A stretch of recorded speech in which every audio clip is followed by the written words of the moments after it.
posibilidad, ng tagumpay o kabiguan, ng ligaya o lungkot. Kaya marapat lamang na tanggapin si Jesus bilang tagapagligtas at Panginoon. At matapos yun ay panariwain ang katapatan at paglapit sa Kanya bawat araw o day by day. Ang day by day ay naglalayong umalalay sa pang-araw-araw na pamumuhay.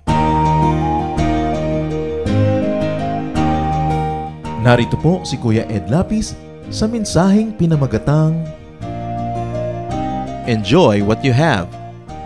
Ecclesiastes 6. Napakainam na tayo sumangguni sa tinatawag na pinakamarunong na tao na nabuhay sa balat ng lupa, si Solomon. At ang pag-aaral natin, pinamagitan natin, enjoy what you have.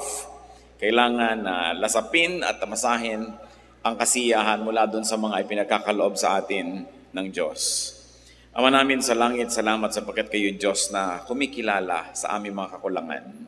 Palakasin niyo ang aming mga kahinaan at gawin niyong karunungan ang aming mga kamangmangan. Teach us, speak to us, O God. Walk in our midst. Touch our lives, touch our hearts. Be our strength, be our guide.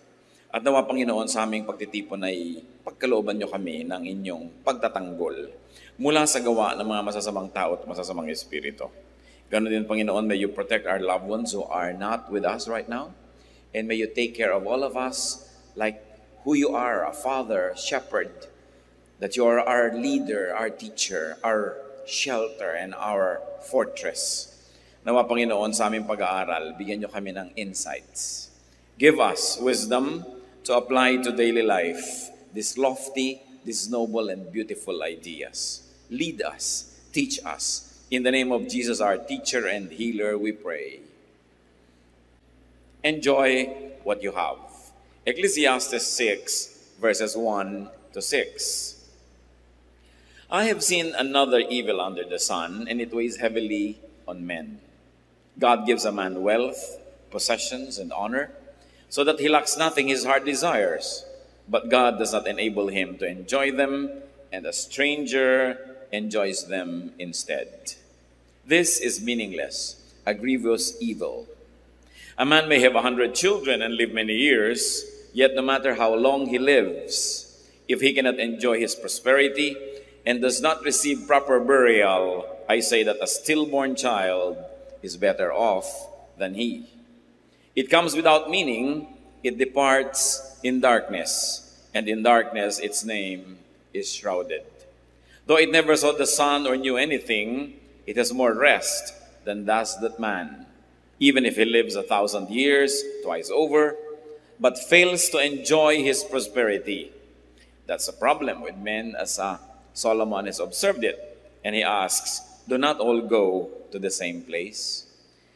Maraming mga pag-aaral na ginawa itong si Solomon sa buhay, nire-review niya, at nung sinulat niya itong ating binabasang aklat, siya ay nasa advanced years na ng kanyang buhay. Kaya finilter na niya ng mga maaalala niya ang lahat ng mga naganap, natutunan na niyang kuhanan ng moral lesson ng mga causes and effects ng kanyang buhay, at ito ang idinadagdag niya na kaalaman tungkol sa buhay. It's not the having, but the enjoyment of what one has that counts. Kasi niya, baliwala naman kung napakarami mong mga ari-arian, hindi mo naman na-enjoy. Baliwala kung ang dami mo naipundar, ang dami mong naipon, pagkatapos hindi ka naman nabigyan ng pagkakataon na lasapin ang saya, ang sarap, ang kasiyahan na ibinibigay ng mga bagay na yan. So not all who possess enjoy the possession. And it is one irony of life.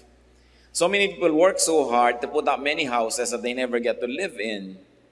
Many people work so hard to have many vehicles that they never get to ride and use because of many reasons. One of them, the law of physics, that a man could be only one place at one time. So hindi mo naman na-enjoy ang marami. Marami kang binibili mga damit, pero gano'ng karaming porsyento sa binibili mong damit ang talagang naiisipan mong gamitin at gusto mong isuot. Kung minsan, pag naisuot mo minsan nung isa, hindi ka nasarapan, nakatihan ka o nahirapan, hindi mo na halos gamitin uli. Pero ayaw mo namang ipamigay, ayaw mo namang alisin sa cabinet mo, pampasikip sa iyong buhay. How much percent of the pairs of shoes people have, especially to those who have many pairs of shoes, do they really get to use often? So sabi, ang dami-dami ng taong pinagsisikapan, pinupundar, pero hindi naman niya ito na-enjoy. And what is the lesson that Solomon is trying to teach us? Enjoy what you have. So you must survey your surroundings, inventory your possessions, and enjoy them all. Isang mahalaga na apat natin nakikita na bubuklat. Subukan nyo magbuklat kayo ng mga cabinet, marirealize, ay may ang ganda pala akong panyo dito, ay may maganda pala akong pamaypay, may maganda pala akong ganun, pero hindi ginagamit. Kasi baka maluma, baka masira, kasi maganda. Pero naluma na ng naluma, at kung hindi man yun ang naluma, kayo ang naluma. No? Kaya mamaya, hindi nyo na rin yan nagamit. Kung minsan magbubukas ka ng mga cabinet ng mga pagkain, ang daming magagandang mga canned goods, masasarap, nag-expire na sa katagalan na ipinag-iintay ng special visitor para buksan at naluma na at nakuba na yung lata na baliwala. Solomon is saying, baliwala ang lahat ng iyong tinamasa, pagkatapos inipon, yung pala hindi mo naman magagamit. So every so often as possible, you must take a look and take an inventory of what you have and decide to enjoy what you have. And if you think that you cannot enjoy it in the next 3 or 6 months, give it away. No? Pati po mga damit natin, pagka hindi niya nagamit ng 6 months yan, in the last 6 months, ibig sabihin hindi niya magagamit yan, ipamigay nyo na para magamit na yan ng iba. Kasi laging hiniwalay mo na, gusto mo na ipamigay, pero nung tingnan mo ulit, teka, maganda pa to, balik na naman sa cabinet. No? Pero ang nangyayari lang, nagiging liability. Do not be obsessed with conservation. Do not be obsessed with preservation. Na baka pag ginamit natin ang sofa, masira. Baka pag ginamit natin yung magandang tea set, mabasag. Baka pag ginamit natin yung magagandang baso, mabasag yung isa, hindi na sila pares-pares. Kasi kung nabasag, kung nasira, naluma, sa paggamit, sulit yon. Pero kahit bagong-bago at ang ganda-ganda, naghihingalo ka na, namatay ka na, hindi mo nagamit, yun ang baliwala. Yun ang sayang. And many people don't want to use precious and beautiful things for fear of losing them. Alam niyo yung kasabihan, something's lost and something's gained in living every day. So kung meron kayo isang magandang bagay at ginamit nyo at saka gagamit nyo, nawala tuloy, ganun talaga buhay. Talagang may nawawala, may dumadating, may umaalis. Pero hindi nga nawawala dahil naka-estante, naka-cabinet, naka-lock. It's as good as wala. Kasi hindi natin nagamit. Ang daming mga tao, ang dami nilang Bibles. Pagkaraw naming Bible, pero isa lang naman ang ginagamit nila, you give it away so that people will have good use for your Bibles. Except if you're a scholar and you're always wanting to refer to different versions, but give them away. Ang dami nating gamit, kahit tayo tinatawag na mahirap o hindi tayo mayaman, ang dami pa rin nakatago. Ang gagandang mga panyo, mga bordado, hindi na nagagamit kahit kailan. Yung pala hahawakan niya pagka siya'y nakaburol, ay, ang ganda ng panyo ng patay. So, gamitin. Do not be obsessed with fear of breaking things. Ganun talaga, things get broken. Parang natatakot ka palang mabalian, so hindi ka na nag-sports. Natatakot ka palang malunod, so hindi ka na lumangoy o nag-swimming. Natatakot kang bumangga yung sasakyan, so hindi ka na umaalis ng bahay. Dapat ang tao na bubuhay siya ng buong buhay, ginagawa niya lahat ng pwede niyang gawin para makaiwas siya sa mga sakuna at ipinapasa Diyos na niya yung resulta nun. But go on living, because life is short. As we have been told that life is 70 years. And if one was very healthy, probably 80. Pero hanggang doon pa rin yun, maiksi yun, kaya hindi dapat sinasayang ang mga sandali. Karamihan, itinuturo sa mga pulpit na tulad nito, sa mga religious gathering, na lagi na lang magtiis ka, magtipid ka, pero hindi yun ang nakikita natin talaga itinuturo sa Biblia, lalo ni Solomon. Because God likes us to have a full life. Life is a gift from God. It is not a problem to be solved. It is a gift to be enjoyed. And a very high level of spirituality is to find the maximum enjoyment in life that God has pre-designed and God has preordained for His people to enjoy. Hindi naman tayo nilikha ng Diyos para parusahan o torturen. Nilikha niya tayo para lasapin natin ang kanyang kabutihan at ang lahat ng kagandahan ng kanyang loob. Of course, things will wear out, things will depreciate, things will fade and tarnish, even disintegrate. But if that happens, while you are deriving enjoyment and satisfaction from those things, then they would have served their purpose. Basta gamit, ang gamit, sulit. Pero kung hindi nagagamit, baliwala. Bibili ng pagkaganda-gandang sofa, tatakpan ng plastic, at nakaupo sila lahat sa mga mga bangko, nakaupo sa tabo, sa lata, sa lalagyan ng floor wax, no? Dahil ayaw gamitin ang sofa. Meron ang ganda-gandang kusina, tapos nandun sa dirty kitchen gumagawa. Ano, sasambahin mo, sabi, good morning kusina, ayaw kitang galawin, no? Gagawa ng mga magagandang mga ilaw, tapos ayaw pasindihan. Bakit pa? No? So, kailangan ang tao nagpapasalamat sa Diyos. At isang paraan ng pagpapasalamat is to enjoy what God gives us. Parang kayo, pag nagregalo kayo sa isang tao, ang gusto nyo makita, ginagamit niya yon. Hindi itinatago lang niya sa estante. Ako, mayroong isang tao na tuwing Pasko nireregaluhan ko noon, ngayon tinigilan ko na, kasi hindi ko nakikita ang ginagamit. Nakalak lahat sa cabinet. Sayang lang. Baliwala. Sumusulit lang yan pag ginagamit. At kung nasira, nawala, habang iniingatan mo naman, ang nangyari yun, edi get on with life. But ang mahalaga na enjoy mo yan. Ecclesiastes 6, 7-9. All man's efforts are for his mouth, yet his appetite is never satisfied. What advantage is a wise man over a fool? What does a poor man gain by knowing how to conduct himself before others? Better what the eye sees than the roving of the appetite. This too is meaningless, a chasing after the wind. Pag atin pong inanalyze ang philosophy ni Solomon, masyadong deconstructive kung minsan dun sa nakasanayan ng marami na dapat gawin. Kasi sabi niya, ano bang napapala nung mahirap na sobrang magpagod para mag-aral ng mga bagay na ikasisiyan ng mga mayayaman? No? Ay, wala naman. Mamamatay ka rin. Mamamatay siya, mamamatay ka rin. Sabi, ano ba ang mapapala nung marunong kaysa doon sa mangmang? Pareho rin niyang mamamatay at pareho rin maaagdasyan.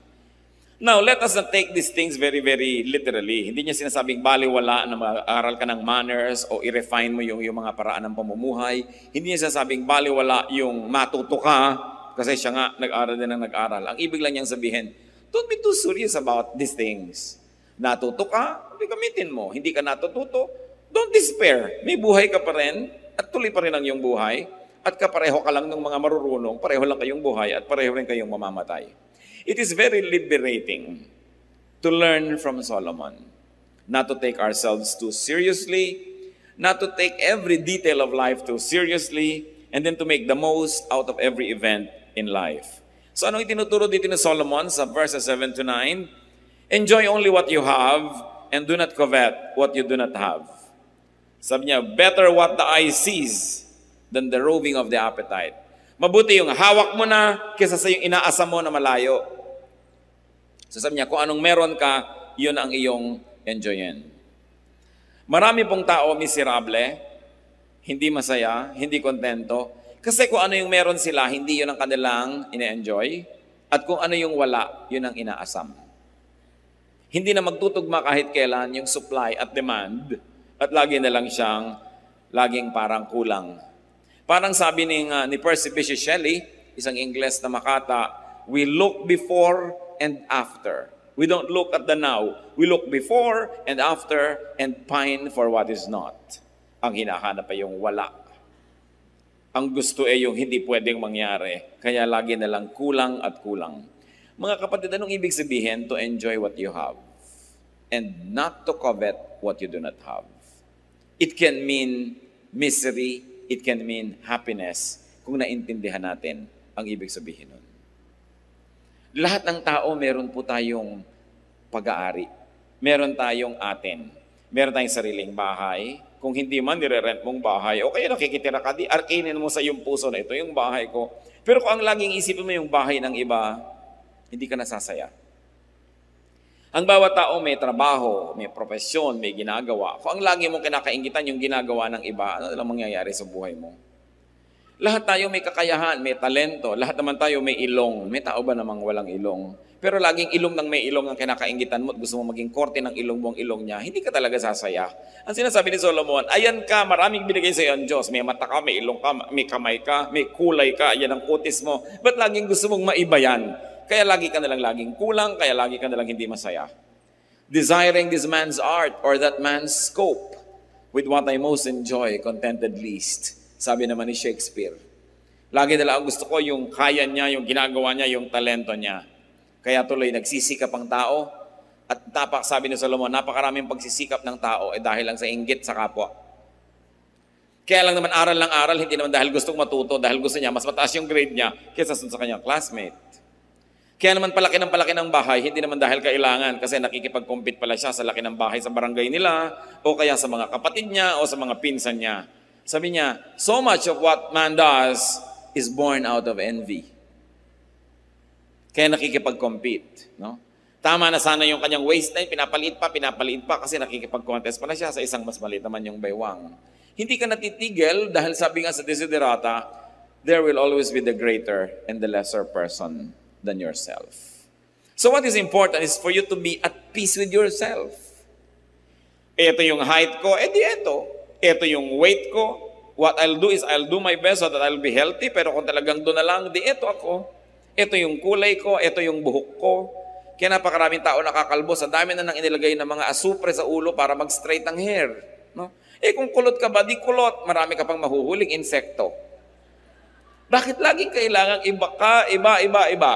No? And because of the evils of advertising that forever makes you unhappy with yourself, forever making you covet what other people are and what they have, then people end up being unhappy. So do not covet what you do not have. Ecclesiastes 6:10-11. What exists has already been named, and what man is has been known. No man can contend with the one who is stronger than he. At sino yung nire-refer dyan na stronger? Ang Diyos. The more the words, the less the meaning. And how does that profit anyone? So what is Solomon trying to say? That life has been pre-designed. Huwag ka na makipagtalo na may gravity. Meron talaga. No? Di ba ang laging ginagawa ng mga beauty products? Defy gravity. No? Paano ka magwawagi? Na talaga namang may gravity. No? Lagi na lamang na yung araw ginagawa mong gabi, yung gabi ginagawa mong araw, wala nang tugma. Laging lihis. Sabi, huwag ka na lang makipag-contest dun sa nakatakda na. Mag-adjust ka na lang, sasaya ka pa. It is pointless to argue with God. Meron pang, bakit ba ako naging Pilipino? Sana dapat ako Eskimo. Pilipino ka nga, kahit mangisay ka dyan, mapapalitan mo ba yung katotohanan na yon? So, magpakabuting Pilipino ka na. Maraming, bakit ba ako ipinanganak na mahirap? Mapapalitan mo pa ba yung araw ng iyong kapanganakan at ang iyong sitwasyon? So, gusto mo palang umasenso, paasensohin mo lang sarili mo. Pero huwag mo nang sisihin ang iyong mga magulang, sisihin mong lumaki ka sa isang pulo, sa isang probinsya, kasi ganito, kasi ganyan. Sabi ni Solomon, walang mangyayari. Nakatakda na yan. Mag-adjust ka na lang, sasaya ka pa. So it is pointless to complain about life. Dahil sabi niya, how can you fight somebody who is strong? Meaning God, if God in His infinite wisdom has so ordained that this is going to be like this, then let it be. Samantalang hindi naman naniniwala ang inyong lingkod na bawat detalye ng buhay natin ay nakaguhit na, nakasulat at nakatakda, na para na lang isang script na babasahin, pero may general framework ang buhay na talagang nakatakda at hindi na yun naiiba pa. Yung mga detalye na lang, how you deal with it. Halimbawa, talagang ang tao ay mamamatay. Ang nakatakda yun, may magagawa ka ba para ibahin yun? Pero siguro naman, kung nag-iingat ka sa buhay at kinakasihan ka ng magandang panahon, mapapahaba-haba mo ang iyong buhay kaysa sa iba na hindi maingat. Pero kahit mapahaba mo pa ng plus 20 years yan, mamamatay ka pa rin. Na kahit anong gawin mo, ang tao talaga ay nakakasakit. So kung lagi ka na lang takot at takot magkasakit, hindi ka na nagkaroon ng life because you're always afraid that you might get infected, then you will be miserable. May general rules. Those are unchangeable. But the details you may influence with your character, with your prayer, and with the way you live your life. But there are unchangeable realities that we really simply have to accept. Merong mga ganyan mga tao pagka gusto ninyo magpahinga, gusto niya maging active. Pag gusto niya maging active, siya pahinga. In one family, it is horrible to have a member like this. Lahat kayo gusto niyo mag-outing, biglang gusto niyo mag-stay home. Yung kung kayo north, siya south. Kung kayo east, siya west. Laging kalaban ng kalaban ng kalaban. There's always contention, there's always stress, and there's very little relaxation and happiness. So sabi nga, umayon. No? Umayon. Umayon sa panahon, may tag-init, may tag-lamig. Mga Pilipino lang Ang init. Para naman bago ng bago, dito ka na nga lumaki, dito ka na tumanda, naninibago ka ba na mainit pag tagaraw? Ang init, ang init. Talagang ganun, mainit nga dito eh. Mabuti ka, mainit dito sa atin. Yung ibang tao namamatay naman sa lamig sa ibang lugar. No? So, laging baligtad. Alam niyo ba na isa sa mga pinakamabiling tsokolate sa Amerika na tinatangkilik ng mga Pilipino? Choknat.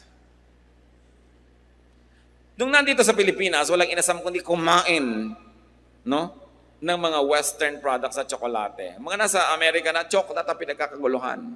Skyflakes. Pinagkakaguluhan yan, no, sa mga tindahan ng mga Philippine food sa Amerika. Kung ba't nung nandun, ang inaasama yung pagkain dito, nung nandito, ang inaasama yung pagkain doon, kaya hindi na kahit kailan mag-swak. Pagka nagdito at nagbabakasyon, ay sa Amerika, ganito, mabuti pa sa Amerika, mabuti pa sa Amerika. Pero pag nandun pa sa Amerika, ay, alam mo sa Pilipinas, ganito, ganon. Kahit saan na lang siya lumagay, hindi siya masaya. Dapat pag binuksan mo ang iyong maleta, isang araw ka nang nandun, treat it as your home and make it your home. Adjust. People who adjust become happier. And Solomon says that the more argumentation, the more philosophizing, the less sense. So the silence of the wise is more enriching than the speech of fools. Binanggit niya yan. The foolish are always talking. They're always complaining. Silence is a speech. Kaya even the silence of God can be the answer to our prayers. It's already the answer. Silence. Pagka tayo may mga tinatanong, hindi sumasagot. Huy, sumagot ka, sumagot ka. Silence is the answer. No? Nagte-text ka sa tao, hindi ka sinasagot. Ba't di ka sumasagot? Ba't di ka sumasagot? Gusto mo sabihin, yung hindi ko pag-text sa'yo, yun ang sagot ko, ayoko makipag-text sa'yo. Yun ang sagot. Hindi mo ba kayang maintindihan yung silence? When yet Solomon is saying, people are always talking, and fools are always displaying their ignorance by talking a lot. And especially when you talk against life. When you talk against who you are. Tayo mga Pilipino, mahilig pababain ang sarili natin. Laging talking against Filipino-ness, against our culture, against our country. So anong nangyayari? May nasasolve ba tayo? Wala din. Dahil may kapangyarihan po yung spoken word. It is very mysterious, but usually what you always say, begin to happen. Kaya kung ano yung gusto natin mangyari, yun ang sabihin mo. Kung gusto mong yung anak mo ay sumipag, laging, ang sipag ng batang ito. Masipag yan. Ang sipag yan. Hindi lang sabihin, batang yan tamad, batang yan tamad. Lalong nagkakanatamad-tamad. No? Pagka sinabi mo, mahirap kasundo yung biyanan ko, ang hirap talaga. Ako, mahirap maugali niyan. Lalong lumalala. Isang hiwaga yan na dapat nating sigurong arukin at pag-aralan, the power of the spoken word. Sa bagay, hindi naman katakataka. Kasi ang Diyos nga, sinabi niya, let there be light. Nagkakalight. No? Let this happen. And nangyayari. We were created in God's image.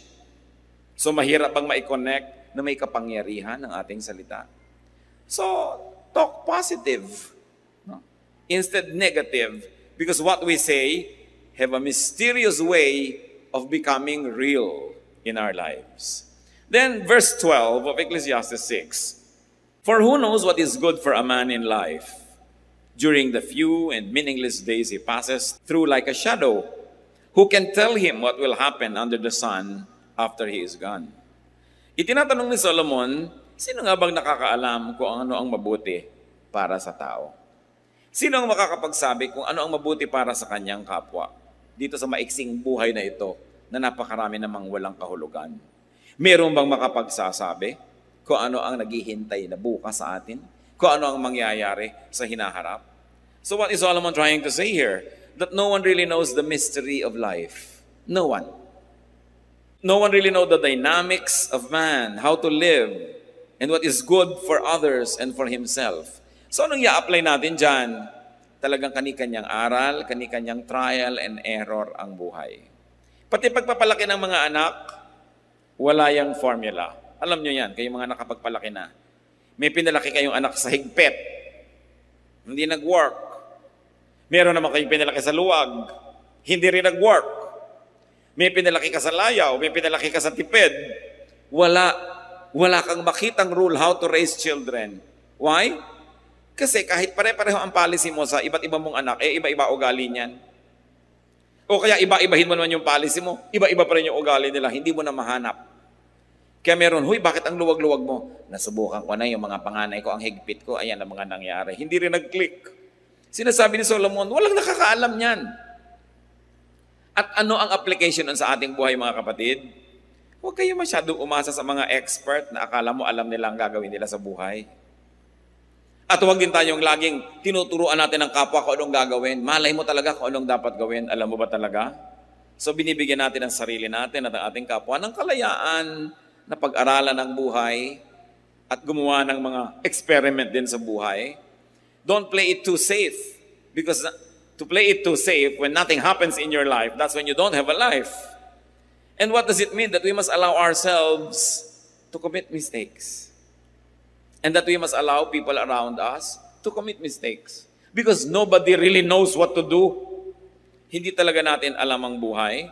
Kaya sinasabi ni Solomon, just relax and enjoy life. Don't be too serious.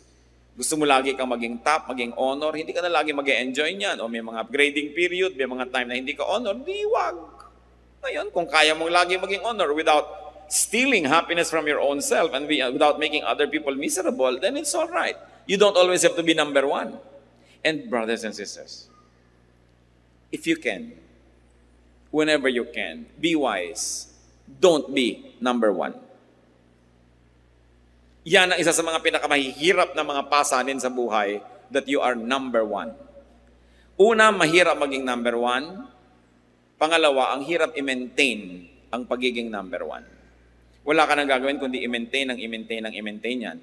Look at many students, na mga honor students, they are robbed of their childhood. Lagi na lang isinusubsub ng nanay sa pag-aaral, mag-aral. Hindi na naging bata kahit kailan. Hindi na nakapag-enjoy na maging bata. Kasi may obsession. Kung obsession ng magulang, yung anak niya laging malinis, hindi na nag-enjoy ang bata, parang manika na nasa eskaparate. You know, a child must be clean enough to be healthy, but dirty enough to be happy. Parang bahay din.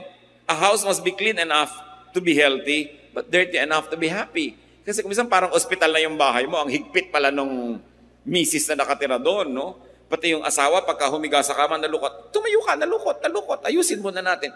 You know, nilalayasan ng asawa yung mga ganon. There must be a little carelessness, a little, relaxation for life to be nice. Merong mga tao nakahiga na lang at lahat may makikita pang kaprasong palito sa sahig, babangon pa para linisin. Sobrang obsessed. Pero, you don't only make yourself a slave, but you make everybody else around you miserable, especially when they do not share your enthusiasm and they are compelled to dance to your music. Kaya dapat din natin ginagawang goal, yung madali tayong makasama, yung masarap tayong kasama. No? Hindi yung napakahirap kang kasama, lahat para nakatungtong sa dulo ng sibat. Kailangan mag-balance ka, lahat ng gagawin mo, den numero. So, hirap na hirap ang iyong kasama. Let others enjoy their lives. Why? Because Solomon said, nobody knows how to live life. So don't pretend that you know, and don't pretend that you can impose on others how to live. Hindi ko mo ikaw ang kumikita, hindi ko mo ikaw nagpapakain sa yung mga tinatangkilik, yung style mo na lagi ang masusunod, yung haba ng patilyang gusto mo ang patilya ng lahat ng pakain mo sa buhay, yung paraan mo ng pagkain, yung timpla ng iyong suka ang gusto mong masunod ng lahat dahil ikaw yung may pera.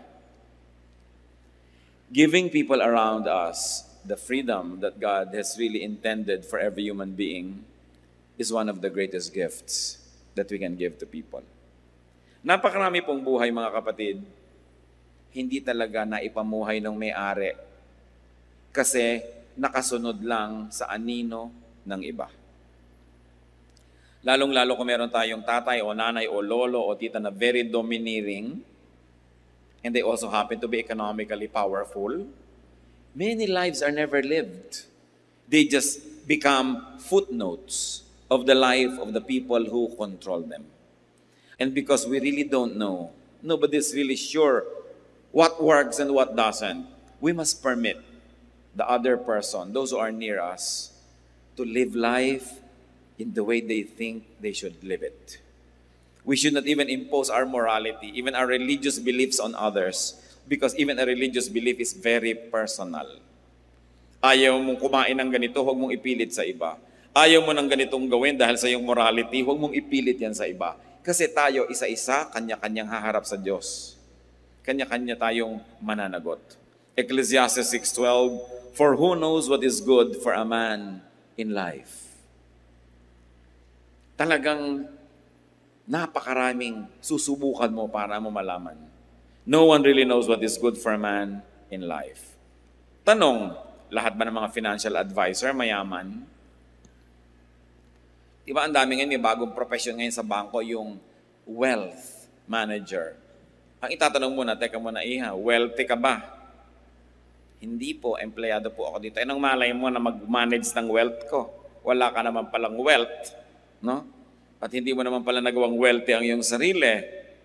Mga counselor, no, kung counselor, itong tama. Teka, tahimik ba ang buhay mo? Payapa ba kayo mag-asawa? No, tahimik ba ang iyong pamilya? Tapos counsel ka ng counsel dyan. So, do all counselors enjoy a peaceful life? Are all doctors healthy? Are all caregivers strong? Are all preachers godly?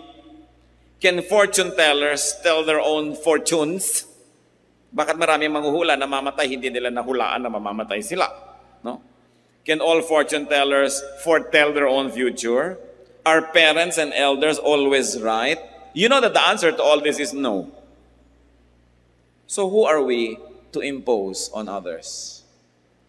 Ang Diyos ang lumikha sa bawat isa sa atin. Meron tayong mga hiram na mga roles. May authority ka over your children, over, or your students, kung teacher ka. Pero hiram na role lang yon kasi ang tunay lang na authority, Diyos. At ang Diyos, God sets people free. God allows people to know even through elimination and through committing an error. So they say, it was wrong, then I know I'm better now. We must never live the lives of others for them. At yan ang problema ng mga taong sobrang dominante.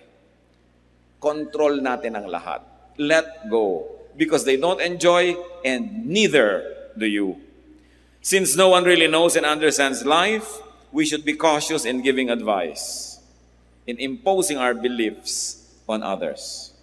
Ecclesiastes 6:8, "What advantage has a wise man over a fool? What does a poor man gain by knowing how to conduct himself before others?" The obvious answer is, wala. Wala naman. So kaya, ang tanong, ano ngayon ang mahalaga sa buhay? No matter what their situation in life, all people die. So the business of living is just live to the max.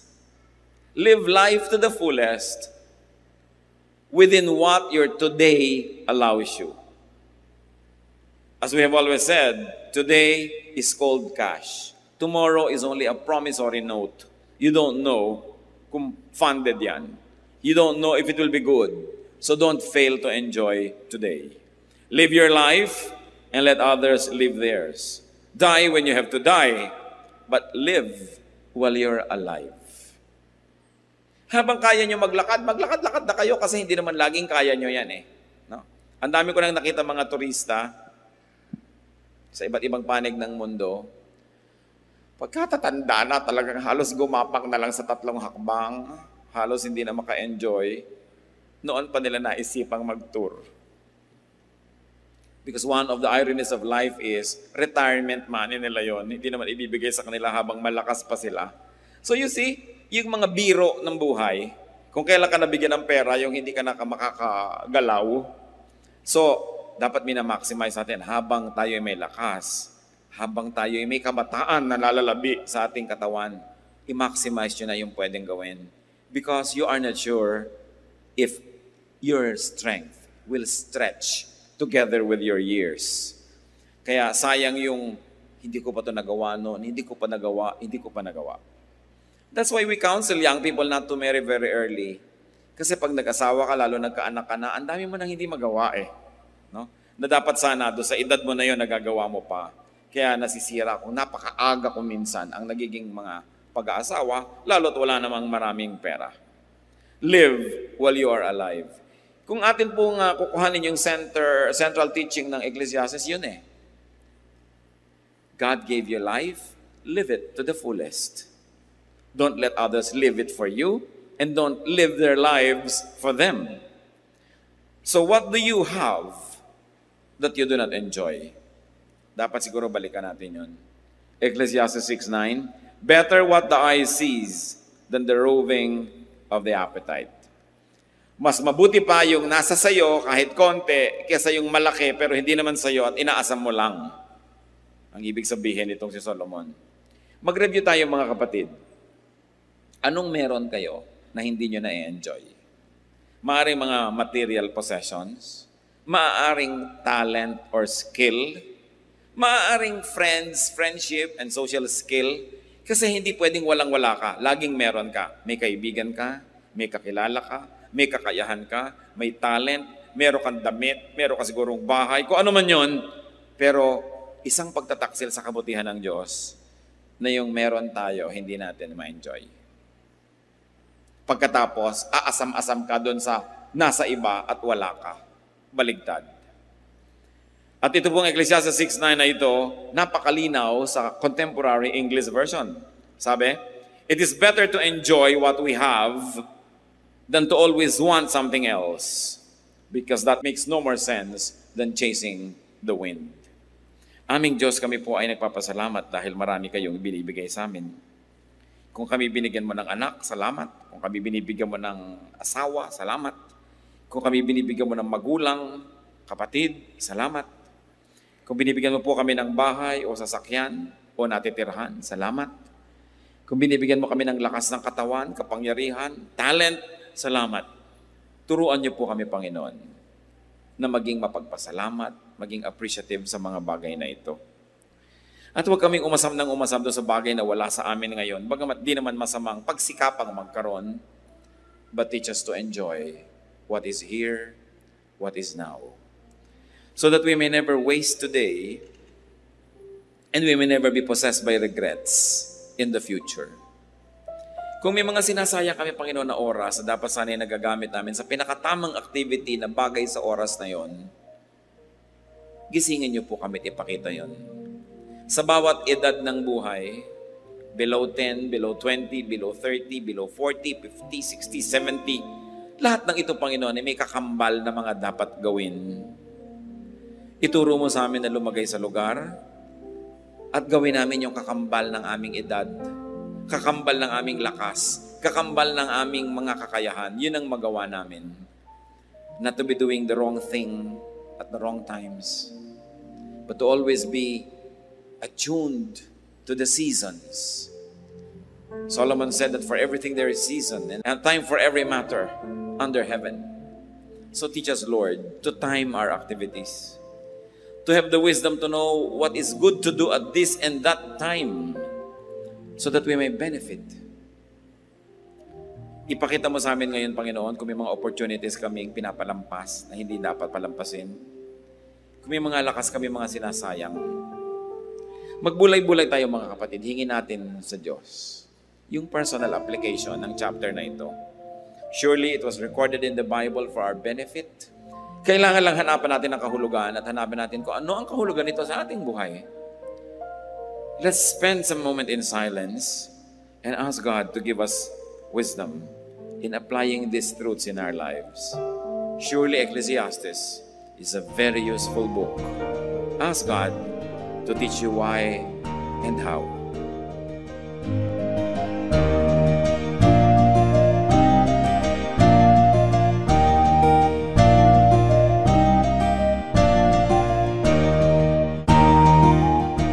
Ang katatapos pong mensahe ni Kuya Ed Lapiz ay pinamagatang Enjoy what you have. Ecclesiastes 6.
bagong awit sa Diyos Ama, ihayag ang ligayang nadarama, isigaw sa lahat ng bansa, Alleluia!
Maraming kayamanan ng ating bayan na dapat maipagmalaki at isa na rito ang ating musika.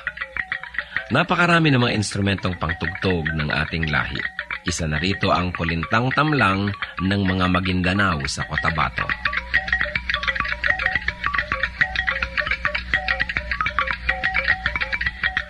Ang kulintang tamlang ay instrumentong pangmusika at yari sa 8 piraso ng kawayan na inilatag ng sunod-sunod ayon sa haba at tono.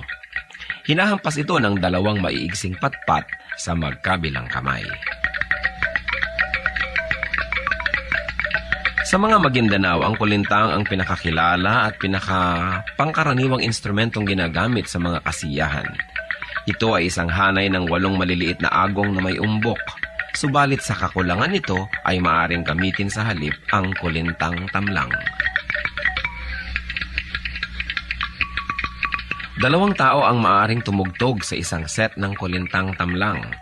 Ang una ay tumutugtog ng melodya, habang ang ikalawa naman ay tumutugtog ng ritmong paulit-ulit or steady drone rhythm, na pinakamaliit na instrumento naman ang siyang hinahampas. Karaniwan din na makikita itong ginagamit ng mga kabataan sa kanilang pagsasanay at pag-aaral ng mga ritmo ng kulintang.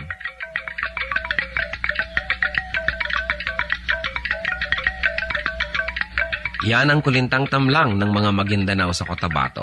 Kayamanan hindi lang ng Maguindanao, kundi ng buong bayan. Marapat isuko sa Panginoon at gamitin sa paglikha ng musika sa pagsamba sa Kanya.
sa tuwing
Is the Banawe Rice Terraces really the 8th wonder of the world?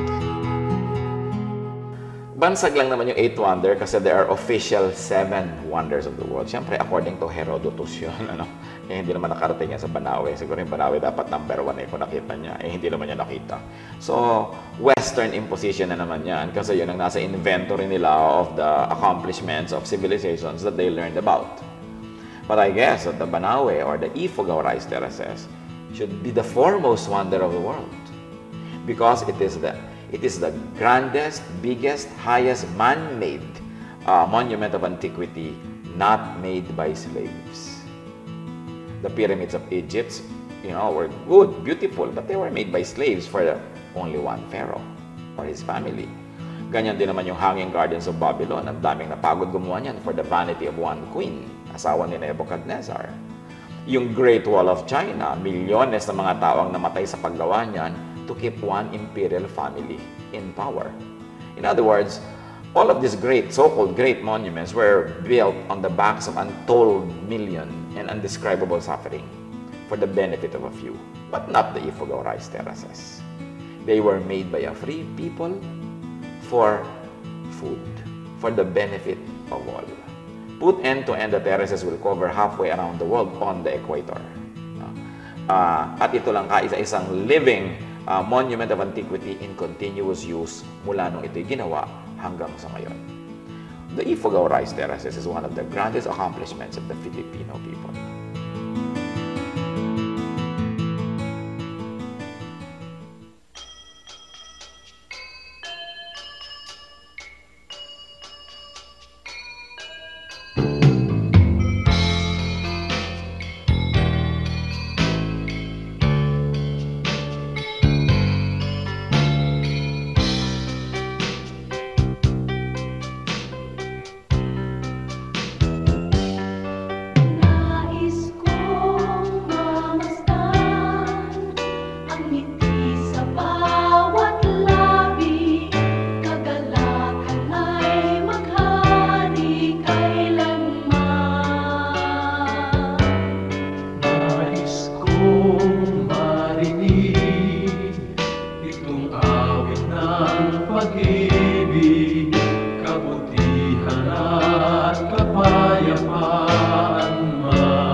Katapatan ko nawa sa'yo.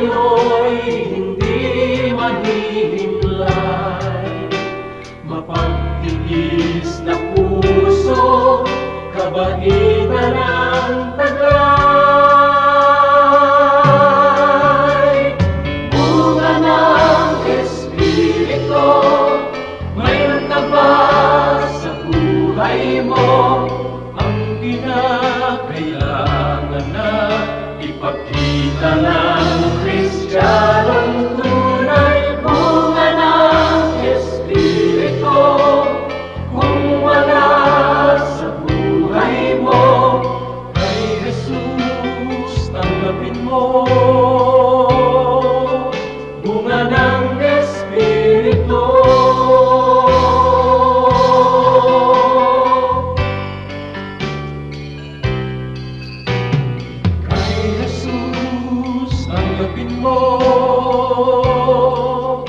Bunga ng Espiritu.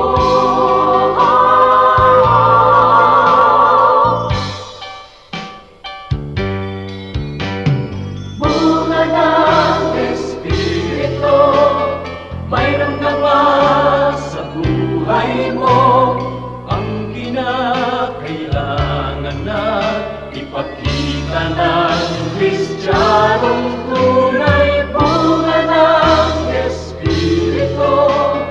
Kung wala sa buhay mo, kay Jesus tanggapin mo. Bunga ng Espiritu.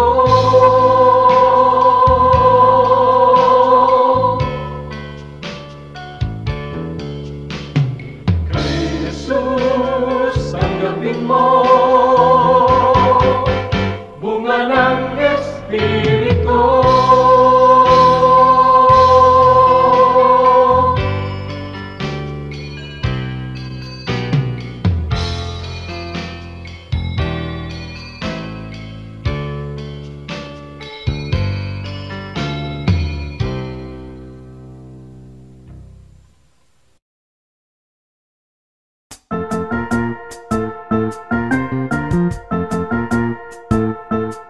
Oras na po para pansamantalang magpaalam ang programang Day by Day. Tayo po'y magsama-sama tuwing ika-6 hanggang ika-7 ng umaga, araw-araw. Magandang umaga po at mabuhay ang Panginoong Hesus!